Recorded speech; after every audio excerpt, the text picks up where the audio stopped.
Good morning. Good morning.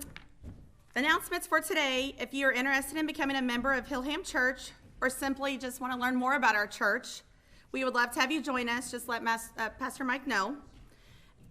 Membership classes will begin on Sunday, September 13th, and we'll meet for 3 Sundays at 9:30 during the Sunday school hour. And if you are interested in becoming a member or anything, just let Pastor Mike know and join us every week. That's it.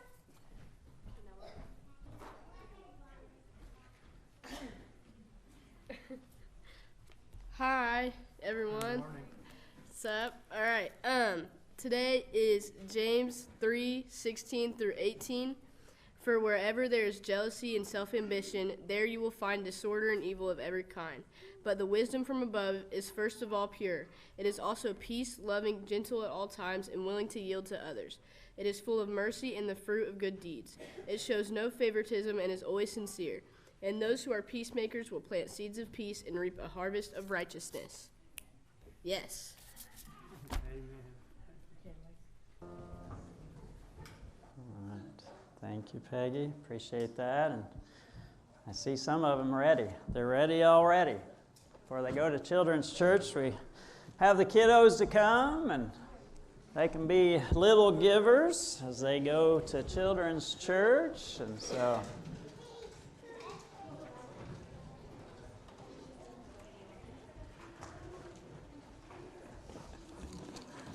all right. Thank you. Thank you. Thank you. All right. Thanks, Dad. So happy. So happy. Well, all right. Well, super thrilled that you did come and make it this morning. Always good to be able to get together in the house of the Lord. This is our final message. We've been in 1 Kings for over a month now, looking at Elijah and King Ahab and Jezebel, and just looking at some lessons there. Great stories, and I said before, stories that you should know, and but more than that, they all tell us a little bit more about God, who God is, the character of God. And today's message is similar. I'm sure you've all had times where you look around at things in the world and there's some sort of injustice that's going on. You see some things that's just not fair. You look at a situation and maybe somebody's doing something to somebody else, or the situation is just not fair, it's not right, and you see that, and sometimes, right, people suffer because of that, or they just seem to always get the short end of the stick, and you kind of just shake your head and say, man, that is just not right. Sometimes in our world, people do evil and bad things, and it seems like some of the time they even get rewarded for doing those things. And then on the opposite side of that, you see some people doing some really good things and some right things, and yet sometimes it seems that they are punished. And you look at that, and again you say, man, that is just not fair. And so when you witness some injustice, and maybe it's a big, major injustice, how does that make you feel? Right? I think for some of us, maybe it makes you feel sad. Maybe it makes you feel scared.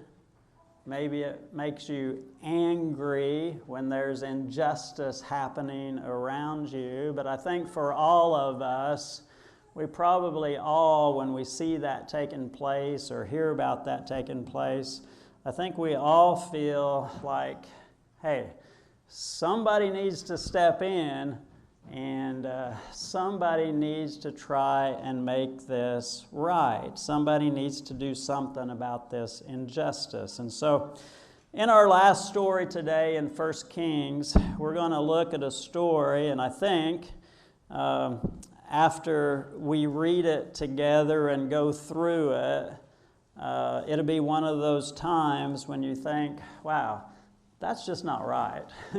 This story, these things that happened in this story, it's just not fair. And so 1 Kings chapter 21, that's where we're going to spend our time.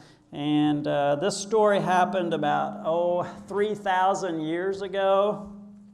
But its relevance and its application, I think, is right on point today.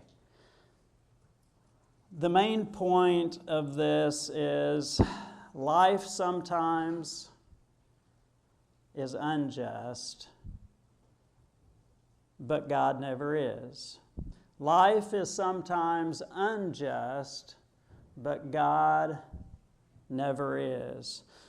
Today's story is called Naboth's Vineyard. Some of you may have remembered this story maybe back in Sunday school. Some of you probably never heard this story before, but it's Naboth's Vineyard. Several lessons for us this morning, so long way to go and a short time to get there. I better get to moving. The first two verses, and we'll kind of look at some lessons from this Old Testament story.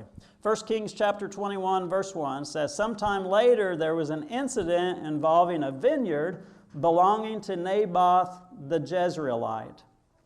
The vineyard was in Jezreel, close to the palace of Ahab, king of Samaria.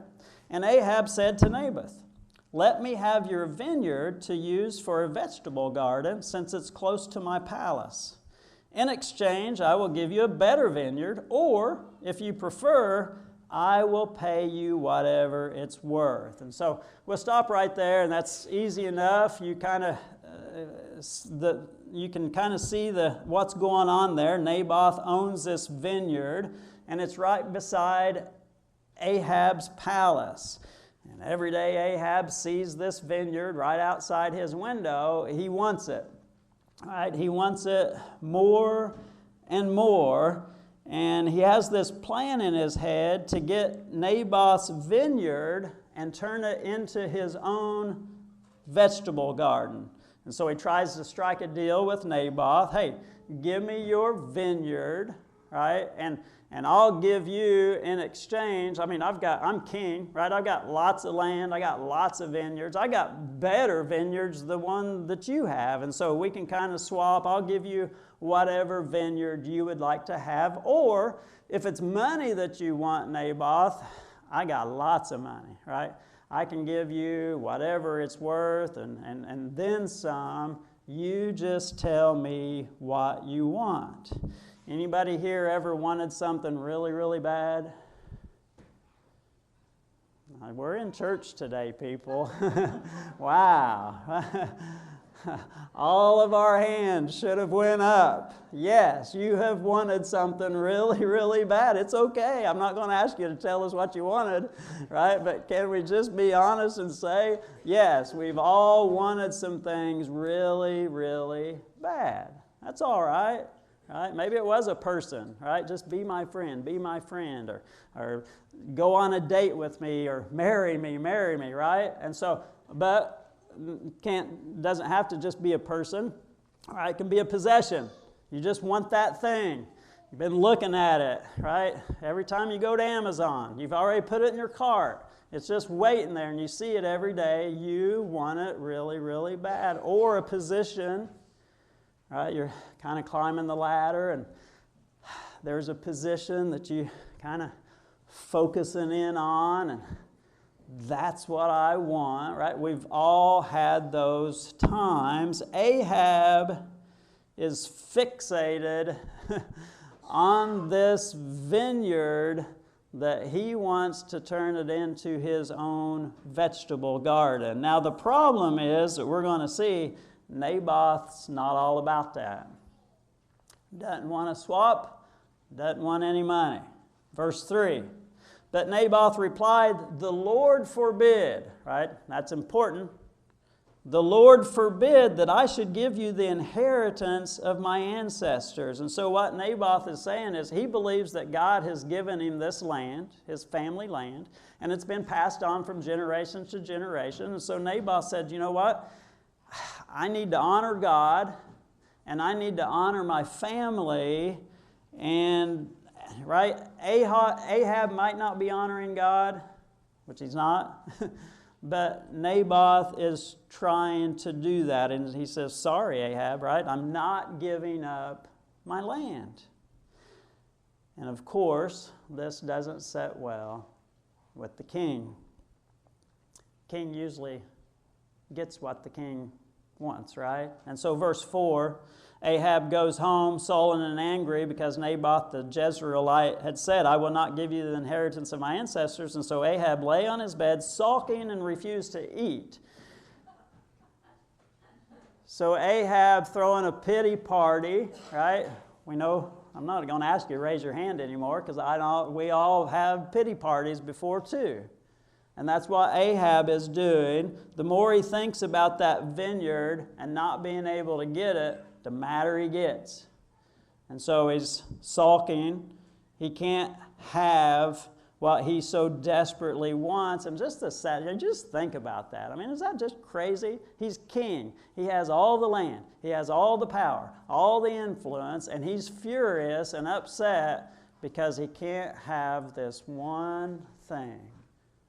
He's probably got dozens of vineyards, but he's fixated on this particular one. I got to have this. Nothing else will do, which leads me to lesson 1, envy.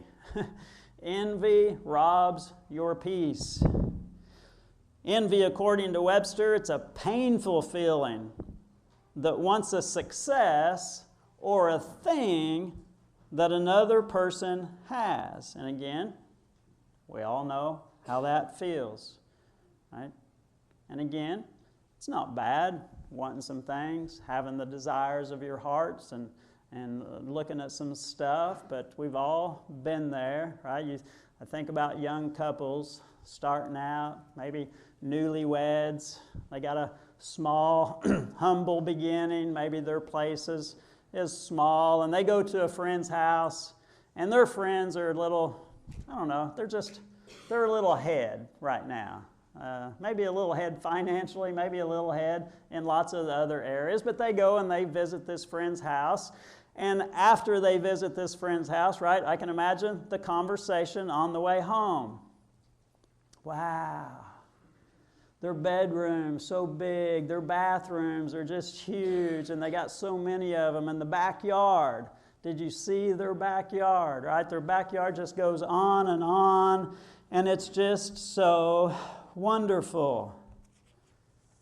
And how about their furniture, right? Their furniture goes back to some monarch in the 18th century. And then they say, what about our furniture? Our furniture will go back to Rent-A-Center if we don't pay up by the 15th of the month, right? And so you have this comparison, and it happens, right? Happens all the time. It doesn't matter where you're at in life, what stage you're at in life, it can happen to anybody. Vacation. You can be happy about your vacation. It was great. You had a good time. Everybody had a good time, but then you see some family post this highlight reel on social media, and then you think about your vacation, and it's like, womp, womp. How boring, right? Job, you could be very happy in the job that you're doing. Everything's fine until some people around you, they get promoted. They're telling you about their 401k. They're telling you about their benefits. And then you're like, what am I doing, right? So envy, it can rob you of your peace, can destroy your sense of peace. And here Ahab, he's got money to burn, all the luxuries a king could ever want, and yet he's thinking about this one thing that he can't have. Proverbs 14:30 says this, a heart at peace gives life to the body, but envy rots the bones. right? It will get in deep into your heart and into your soul and rob you of any kind of peace. James 3:16, part of the passage that Abby read for our call to worship this morning. For where you have envy and selfish ambition, there you will find disorder and every evil practice. God knows that our lives are so much better when we're thankful and grateful for the things that we have. Right? God knows. Yeah, maybe there is some more stuff that you'd like to have. That's all right. Dream, right? Dream big. Dream all you want. But God, right now, I'm just thanking you and praising you for the things that you've blessed me with. Ahab's pouting about a very little thing while he ignores all the blessings around him. One other thing about envy, it can make you and cause you to hurt other people. While Ahab is sitting stewing about Naboth and his vineyard, his wife Jezebel is up to no good. In this world, there's ruthless people and there's evil people. Jezebel is both. She's ruthlessly evil. And so she comes up with a plan. I don't have time to read that part. Read it for yourself sometime and see for yourself if this doesn't make you upset and want justice. But she gets this plan together where she has two men in the community, two thugs, to accuse Naboth of cursing God and cursing the king. They're eyewitnesses. They saw it happen. They heard it happen. And so, as a result of that, they drag Naboth, this innocent man, out into the street and they stone him to death. And you say, that's not fair, right? That's not right, right? Nothing about that whole story is fair or right. Naboth just trying to obey God and honor him, and he gets martyred for trying to honor the Lord. Then the story goes on. Ahab goes down, takes possession of the land, which leads me to lesson number 2. There's just people who do unjust things in this world. Every day, people are doing some things that's unjust, and some of those people have power and they have influence, and they can rig things into their favor. They can smash people who gets in their way. They don't care. They will get what they want. And what makes this worse a lot of times is they do that right in front of everybody, and they seem to get away with it. People's lives can be destroyed by someone who's just out to get them. Lies and accusations can ruin a person's life. I'm not going to get too far down in that rabbit hole, but this whole AI business, here I go. This AI stuff is just crazy and scary at times. People can take a picture of you. I'm not looking at you. I don't know who I pointed at. But can get a picture of you somewhere and put you at any place, at any time, anywhere, doing whatever they want you to be doing. Now, to me, that's scary. And it looks real. I talk to our kids all the time. Just ask them how many times a week we talk to them about, hey, if you get a picture and you're somewhere that you wasn't and you're doing some things that you absolutely know that you're not doing, I know it looks real and I know it looks bad, but don't freak out, don't panic.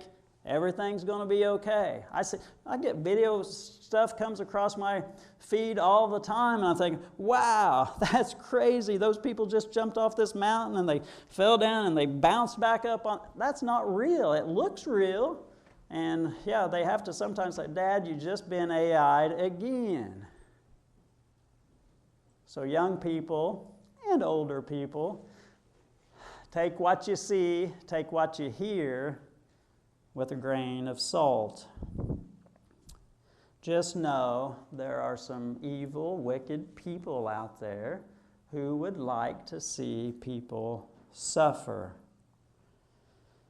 Sometimes life is unfair, and we shouldn't be too surprised at that. After all, it happened to Jesus, right? It happened to Jesus. Jesus was an innocent man, blameless, spotless. You know that. I know that. Even the man who could have freed Jesus, Pilate, he knew it too, right? You go back to that story, and Pilate interrogated Jesus 3 times. And every time Pilate come back and said, I just find no fault in this Jesus. This Jesus is innocent. And yet, right, the people whispering in Pilate's ear, but it was more than that, right? It was the whole crowd. The crowd threatening Pilate's livelihood, threatening his life. And so Pilate convicted an innocent man to death, basically to save his own skin. And we look at that and we shake our head and we say, that's not right. Now the challenge for us is when we see stuff like that happening, major injustice, the challenge for us, I think, is to not take vengeance and revenge ourselves, right? Well, they're going to pay for this, and I'm going to make it sure that they, right? We just can't do that. It's not up to us. And yet, God has placed, I think, something on the inside of us that's able to point out, hey, that's wrong, that's not right, that's not fair, those people shouldn't be suffering, those bullies shouldn't be doing that to that person who can't protect themselves, right? We see that, and it wells up inside of us, and we say, that's not right. I think it's why we like superhero movies so much, and some of you watch the Western movies, right? Because the bad guy wins for half of the movie, and then the sheriff strolls into town, right? And then he takes care of business, right? Same way with the superhero movies. Marvel movies coming out, you go see them, bad guys winning, the villains are winning, and then Spider-Man coming home, right? And we say, yes, let them have it, right? We want to see the wicked punished, and we want to see the good guys get rewarded. But we can't take those things in our own hands. I think we can stand up for justice. We can say, hey, that's not going on. That's wrong.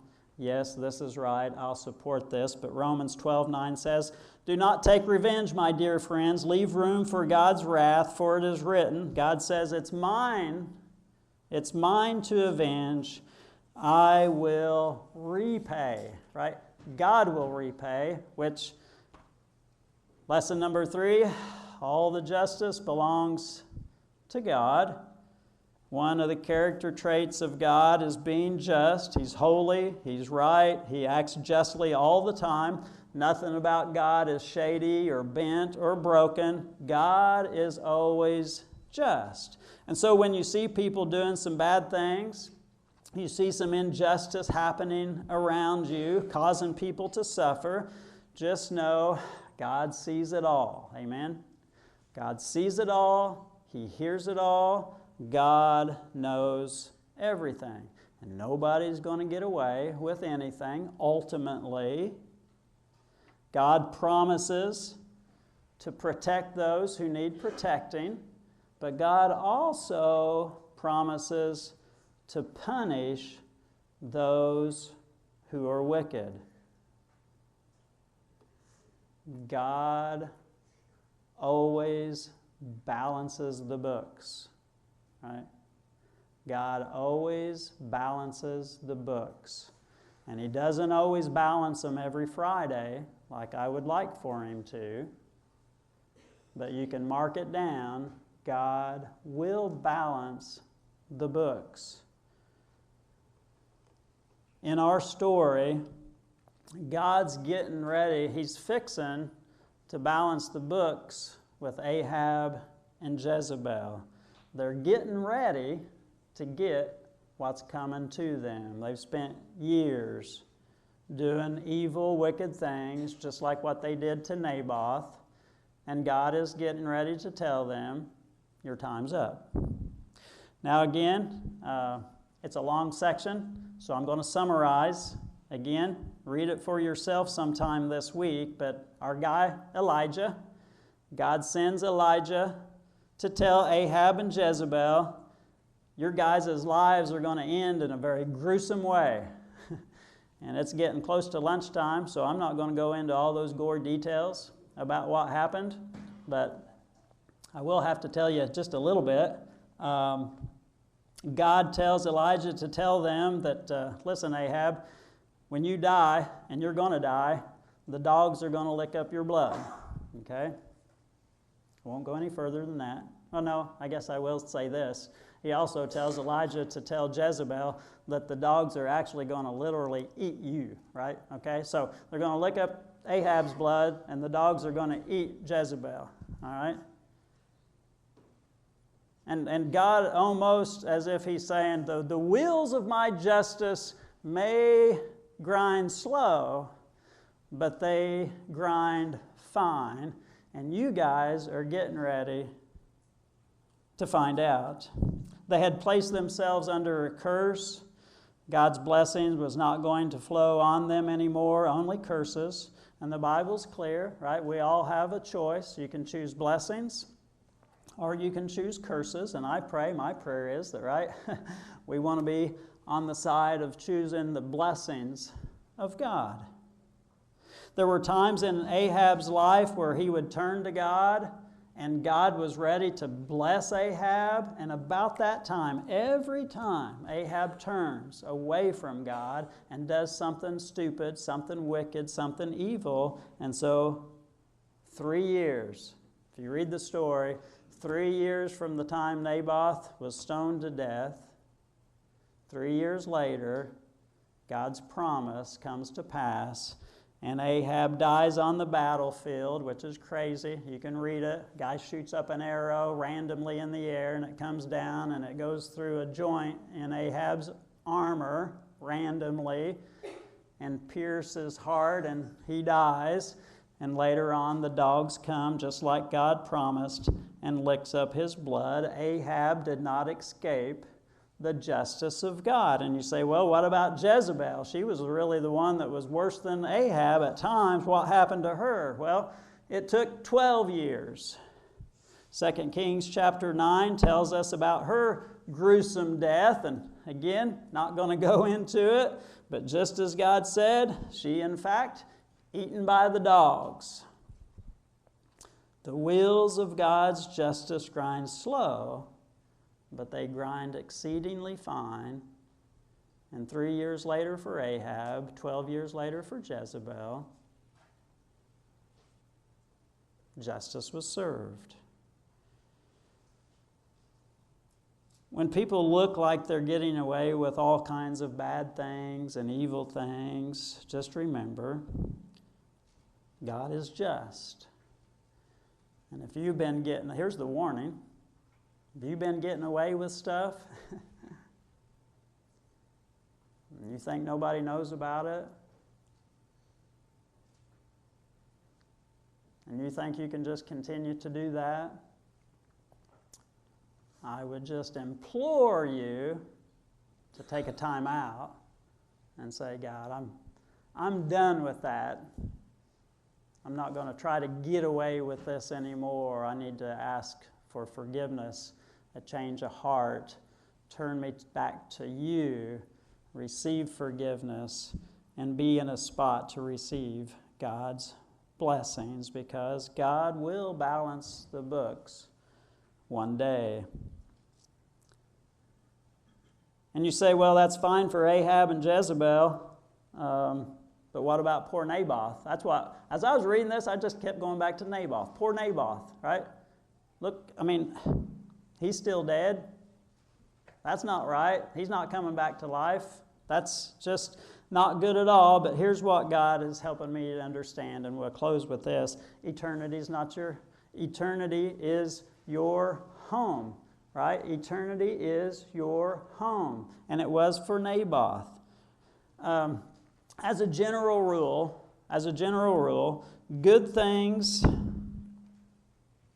good things happen to you when you do right. I think we can say that, generally speaking. When you do right, you can expect good things to happen as a general rule. The Bible says in Proverbs 22:4, the reward of humility. I don't have time to go into all of that about humility, but the reward of humility and the fear of the Lord are riches, honor, and life. Most of the time, you do that, do the right things, take the next right step. Most of the time, good things happen. Most of the time, but not all of the time. But our worldview is that this life is not all there is.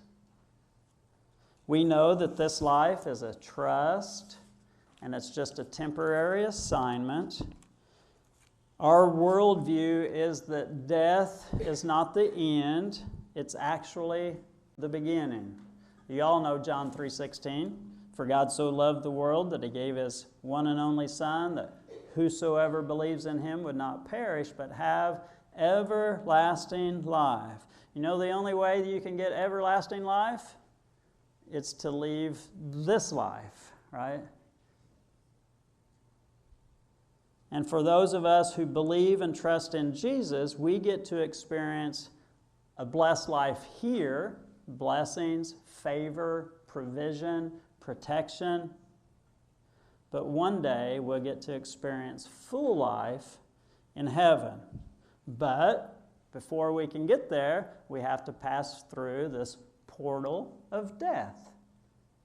And we just transition from this life to everlasting life, and that's why we sing, what a day that will be, right? What a day that will be. And Jesus is the only way to get there. He took the curse on himself so that you wouldn't have to and that I wouldn't have to. He did it on the cross. And so, yes, there's a heaven to gain and there's a hell to shun. And there's blessings to choose and there's curses to choose. Naboth, what about Naboth? Naboth died a martyr. Read sometimes Revelation chapter 6. It says in there that everyone who is martyred for their faith finds themselves in the presence of God, dressed in white. And so, yeah, it's awful, it's terrible what happened to Naboth. But from God's perspective, God says to Naboth, welcome home, my good and faithful servant. You passed the test. You're now home with me forever and ever. Listen, if you don't have faith, if you don't have that Christian worldview, and something bad happens to you and there's injustice that's around you, the only thing you can do is get mad. The only thing you can do is just get broken off about it. But in our Christian worldview, in faith, you can turn to God and say, God, let your justice rain down. You take care, right? You repay the injustice and help me to trust in you. And I think the next thing we say is, come, Jesus, come. The more I look around and see that all the wrongs are being called right and all the right things in this world are being called wrong, and the injustice that I see, I find myself praying more and more, come, Jesus, come. And I know that's a very preacher thing to say, but that's just how it is. And I look forward to the day when God brings his kingdom and there's no more injustice and all the wrong things in this world that will be made right. And so, God, bring your kingdom. Come, Jesus, come. But in the meantime, right, God's got us here. God's got you here for a reason, a purpose. And he's given you all the tools, the resources, and the wherewithal to go out, let your light shine, and where you can bring some hope and some peace and some blessings, and let your light shine for the glory of God. Amen. And you know, all of us have been unjust. We've all done things and said things. And yet, because of Jesus, He's made a way for us to ask for forgiveness. And God is so good, and He's so just, and He's so holy. He says, yes, I will forgive you. I do forgive you, cleanse you. God's the one who makes you right forever. And so we praise the Lord and thank Him.